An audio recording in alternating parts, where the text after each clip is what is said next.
እሱ ጠቅልሎ ነበረ ውጪ የጣላት አንቺን አጠፉሽ እኔ አበባ ነበረ ውጪ የጣላት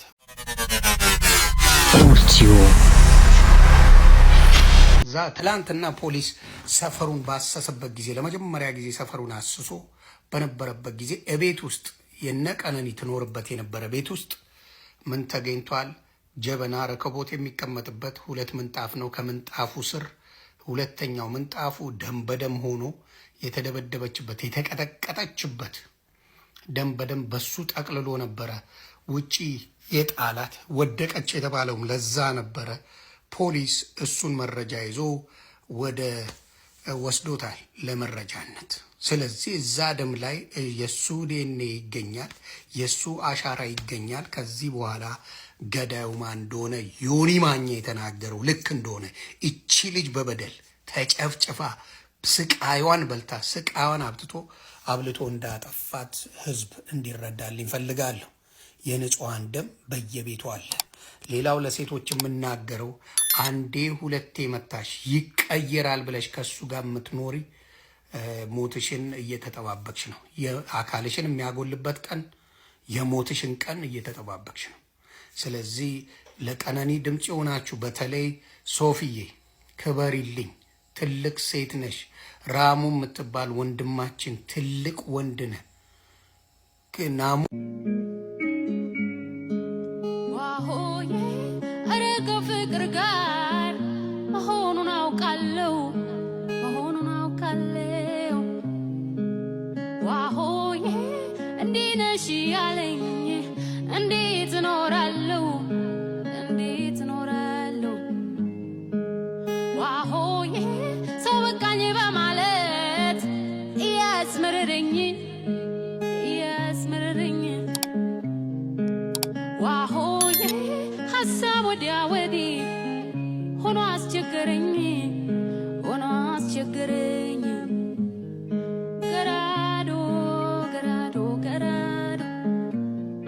ገራዶ አፋፉ ላይ ገራዶ ያለሽው አንዴ ሰው ገራዶ ፍቅሬን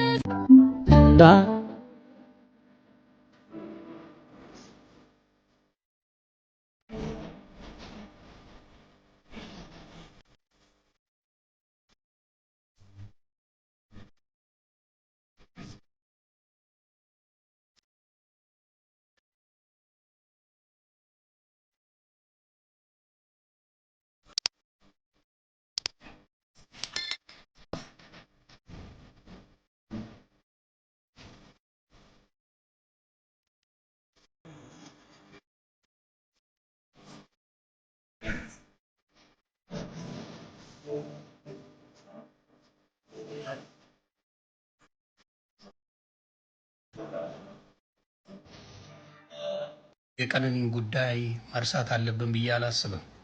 እቺን ልጅ ደበድባት እንደነበረ እጇ ላይም ተሰብራ ሆስፒታል ገብታ እንደነበረ ሌላ ጊዜ በየጊዜው ይቀጠቅጣት እንደነበረ መቼ የምታውቁ ናችሁ። ግን እውነታውን ትታችሁ ዮኒ ማኛ ሐቁን ስለተናገረ ለምን ዮኒ ማኛ ትክክል ሆነ ሐቅ ተናገረ ከሱ ተቃራኒ መሆን አለብን ብላችሁ ሌላ ቪዲዮ የሰራችሁ እነ ዳልቻ የምትባል ከብትን ቁርጥ የምትባል መርዘኛ እነሱ የዚችን ምስኪን የዚችን ንጹህ ነፍስ ምን አድርገዋል? ህይወቷን ደብቀውታል። እቺን የመሰለች ኦሮሞ ያውም የገዛ ደማችሁ ሆነ እንደዚህ እያደረገ ነበር የሚቀጠቅጣት። እጇን ሰብሯታል። እጇን እንዲህ ያለችው ፋሻውላ አለው የተጠቀለለ ይቀጠቅጣት ነበር። አንዱ ዓለም ይመታት ነበር። ከሷ በፊት ዴት ያደረጋቸው 3 ሴቶች አሉ። የመንግስት ከለላ ከተደረገላቸው መተው ሊመሰክሩ የሚመጡ 3 ሴቶች አሉ። የዛ ቀን ጸጉር ቤት ሆና እየተሰራች ቀነኒ 50,000 ብር አስገቢ የሆነ አካውንት ውስጥ ይላታል። በፊት እንደለመደችው ተደውሎ በስልክ ከባንክ 50,000 ብር ማስተላለፍ ይቻል ነበረ፣ እሷው ስለሌለ ማለት ነው። ስለዚህ ስትል አይ እንደሱ አሰራር ቀርቷል፣ እሱ አሰራር ስለቀረ መተሽ ካልሆነ አይቻልም ተባለች።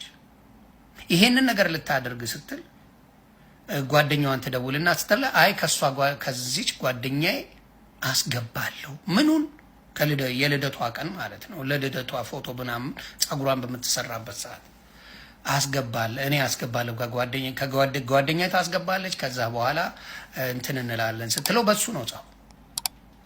በሱ ነው ጸቡ እንግዲህ ተናዶባታል ስለተናደደ ያው ጠጥቶ ይመጣል ይደበድባል በትራስ አፍኖ ይችን ልጅ ህይወቷን ያጠፋዋል። መቼ ነው የሚበቃው? የሴቶች የህፃናት መደፈር የሴቶች መቀጥቀጥ መቼ ነው የሚበቃው? እንዲንከባከባት እንዲጠብቃት ማናዘዘው ወንዱን ሴቷን እንዲያጠቃ ሴት ናት አካል ሴት ናት። ሟች ቀነኒ አዱኛ በጮኛዋ አንዱዓለም ጎሳ የድብደባ ጥቃት ይደርስባት እንደነበር በማህበራዊ ሚዲያዎች የሚወጡ መረጃዎች እያመላከቱ ይገኛሉ። እውነትና ሐሰቱን አጣርቶ የአሟሟቷ ምክንያት እንዲገለጽናም የተፋጠነ የወንጀል ምርመራን ፍርድ እንድትሰጡም ለህግ አካላት አደራ እንላለን። ሳናጣራ ከመወገንም ሆነ ከወንጀል መቆጠብ እጅግ ማስተዋል ነው። ከአበባ ብርሃኑ የተጻፈ ነው። ሞዴል ቀነኒ አዱኛ የማደግ የመለወጥ የመስራት ፍላጎት ጉጉትና ጥረት ነበራት። ግን በድንገት ሞቷ ተሰማ። እንዴት? ለምን? የቀነኒ አባት የቀብር ስነ ስርዓቷ ላይ ሁላችሁንም የሚጠይቃችሁ የልጄን እውነት አፋልጉኝ እንደ ሀጫሉ ሞት ተደብቆ እንዳይቀርብኝ ነው ብለው ነበር። ቀነኒ ከህልሞቿ ጋር በድንገት ከተቀበረች ሳምንት ሆኗታል። በድንገት ሞቷን የተሰማው ቤተሰብም በሐዘን ውስጥ ሆኖም ፍትህ ይጠይቃል። ምንድነው የተፈጠረው ይላል። የፖሊስ ምርመራ ውጤትም እጅጉን ይጠበቃል። ይህንን ያለው ፋስት መረጃ ነው። ጸደኩኝ ብለሽ ሳትጨርሹ ፈካሁኝ ብለሽ ሳትጨርሹ እየቀጠፉሽ ስስት ዓለሜ አንቺን አጠፉሽ። እኔ አበባ አፈካክሽ ምንም ቢያምርም መች እንደነቃለሁ በመትወጂው ሰው እንደምትከስሚ እኔ ያውቃለሁ። አንድ ፎቶ ወጥቷል። አንድ ፎቶ ብቻ ሳይሆን ስለ ጉዳዩ ፖሊስ ምን አገኘ የሚለውን በሚመለከት የወጣም አንድ ማስረጃ አለ። የምታዩት ፎቶ ሶሻል ሚዲያ ላይ በጣም መነጋገሪያ ሆኗል። ቀነኒ አዱኛ ፊቷ ላይ እንደምታዩት ቀኝ አይኗ አካባቢ እንደምታዩት በጎን በኩል ሰው እንደመታት አይነት ወይ ደግሞ በሌላም ነገር ተመታ ብቻ የምት ምልክቶች ይታያሉ። ቆዳዋ ላይ የመቅላት ነገር ይታያልና ይሄ ፎቶ እንዴት ወጣ? ከዛ በተጨማሪ ደግሞ አንድ መረጃ አለ። ይሄኛው ከታች የምታዩት ጽሁፍ ነው። ጽሁፉን በደንብ አነብላችሁ። ገና ዛሬ ነው ፖሊስ ምርመራ የጀመሩት ቤቱን ይላል። ያ ማለት እሷ ከሞተች በኋላ የተወሰነ ጊዜ ቆይተው ነው ማለት ነው ፖሊሶች ቤቱን ሲበረብሩ የነበሩት ነው የሚለው። እሺ፣ ከዛ አንደኛ ፎቅ በኪችን በኩል ደግሞ ረከቦት ስር የሚነጠፍ ምንጣፍ አለ። እዛ ውስጥ ደም አለበትና አግኝተው they said በዚህ ጠቅልሎ የወርወራት የሚል ነገር እየተናገሩ ነው ማለት ነው። ፖሊሶች በዛ ሰዓት እንደዛ ሲሉ ነበር የሚል ሰው ነው ይሄንን ሜሴጅ ይጻፈው። ሌላው ደግሞ ሰራተኛዋንም እህቱንም አስሯቸውም ነበረ የሚል ነገር ይናገራሉ። ይህ ከምን አንጻር እንደሆነ አይታወቅም። ይህ እውነት ከሆነ ምን በሚመለከት ነው የታሰሩት የሚለውም ግልጽ አይደለም። ሌላው ደግሞ ሙሉ ሳምንቱን the whole week the house was open ይላል። ክፍት ነበረ ቤቱ እና የሱ ቤተሰቦች ደግሞ ለቅሶ ተቀምጠው ነበረ እዛ ቤት ውስጥ እሷ የሞተችበት ቤት ውስጥ ማለት ነው። የሷ ጎረቤት ደግሞ እየገባ ለቅሶ እየደረሱ ነበር የሚል ነገር ለሰው ልኮ ሜሴጅ ይሄንን ሜሴጅ የተለያዩ ሰዎች ሶሻል ሚዲያ ላይ ተልኮላቸዋልና ከዚህ ጋር በተያያዘ ሰዎች እንደ ማስረጃ ይሄንን ነገር ይዘውም እያወሩ ነው የሚገኙት። እውነት አይወጣም። አይኖ ኢትዮጵያ ውስጥ ገዳይ ማን እንደሆነ አይነገርም። ግን አንተ ከብት ቺኔ መሰለች ልጅ ለቤተሰቧ ትልቅ ተስፋ የነበራት ልጅ ዕውቀት ያላት ልጅ አንተ በየቦታ ጠጥቶ የትም በመውደቅ የምትታወቅ ነህ አሉ። እያንዳንዱን ነገር ሰምቻለሁ። እያንዳንዱን ነገር ሁሉ ሰምቼላለሁ። ሰካራም ለቤተሰቦቿ ታስፈልግ ነበር። ለዛች ምስኪን እናቷ ታስፈልግ ነበር። ሁሉ ጊዜ አናቅም ማን እንደሚገለን ጋይስ። ባዳ አይገለንም እኮ አይገርምም? አብሮን የሚኖር ሰው ነው የሚገለን። የወለድንለት ያፈቀርነው መስዋዕት የሆንለት ሰው እንዲሆን ከጎኑ የነን ሁሉ የሚገለን ለቤተሰቦቿ ብትተዋት ምን አለ? አንተ ጠጃ አሁን እርግጠኛ ታስረሃል? አይመስለኝም። አዝናለሁ። ምን አለ ለእናቷ ብትተዋት? እያንዳንዱ የተነገረኝ ማስረጃ፣ እያንዳንዱ ማስረጃ አንተ ነው የገደልካት። አንተ አዝማሪ፣ አንተ ነው የገደልካት። ወይ ተቃጥያላ የገዛ ከዛ ከሙጀሌ አውጥታክ ከዛ እከካ አውጥታክ በአንድ ሸሚዝ ነበር አሉ ክለብ የምትሰራው። ምርመራ ምንም ምርመራ አትበለኝ። የኢትዮጵያ ምርመራ ነው የኢትዮጵያ ምርመራ። የትኛው የኢትዮጵያ ምርመራ ነው የተገደለ ሰው እውነቱ ሲወጣ የምታውቀው? እስቲ የትኛው ምርመራ? የኢትዮጵያ ምርመራ ነው ማን እንደገደላት የሚነግር? ዳስዋይ በሰከንድ ሳጥን ውስጥ ተከታሄደችው ምርመራ ላይ ነው። ከሱና ከሷ ውጭ ቤት ማንም አልነበረም። ከምሽቱ 3 ሰዓት ገቡ። በቃ ብዬ አላወራም። እንዳለ ከተነገረኝ ማስረጃዎች ውስጥ እሱ ነው ይገደላት። እኔ ልጠየቅበት። ግን ሜቢ ዘመድ ስላለ፣ ሜቢ ጓደኛ ስላለ፣ ሜቢ ደግሞ ታዋቂ ዘፋኝ ስለሆን መስኪኗ ጤንጥየዋ እህቴ ተቀብራለች ኦልሬዲ። አንተ ዶማ ቡቱቱ በቅርብ ቦይኮት መሆን አለብህ። መሀይም ማግባት ትርፉ ይሄ ነው። መሀይም አዝማሪ ማግባት ይገላቸዋል። ወጣቶች ፕሊስ ከምሽቱ 3 ሰዓት ከልደት ፓሪ ሌላም ደግሞ ማልናገረው ማስረጃዎች በሙሉ መሀይም እኮ ነው የገደላት። ምስኪኗን ሺዝ ኢንጂነር ጋይስ እውቀት ያላት ነች። እንዳሉ የመጡልኝ ማስረጃ እሱ ነው የገደላት። አንተ ከብት ወይኔ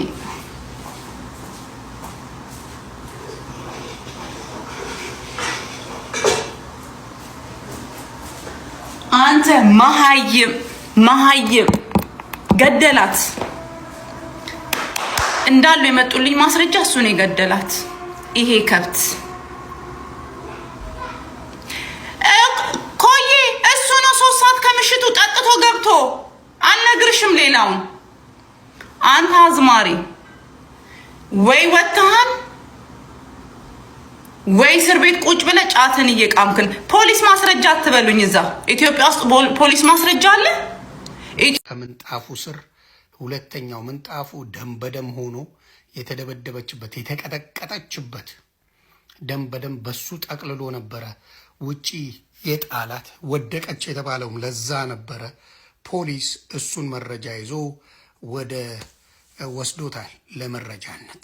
ስለዚህ እዛ ደም ላይ የሱ ዲኤንኤ ይገኛል፣ የሱ አሻራ ይገኛል። ከዚህ በኋላ ገዳዩ ማን እንደሆነ ዮኒ ማኛ የተናገረው ልክ እንደሆነ እቺ ልጅ በበደል ተጨፍጭፋ ስቃይዋን በልታ ስቃይዋን አብልቶ እንዳጠፋት ህዝብ እንዲረዳልኝ ፈልጋለሁ። የንጹሃን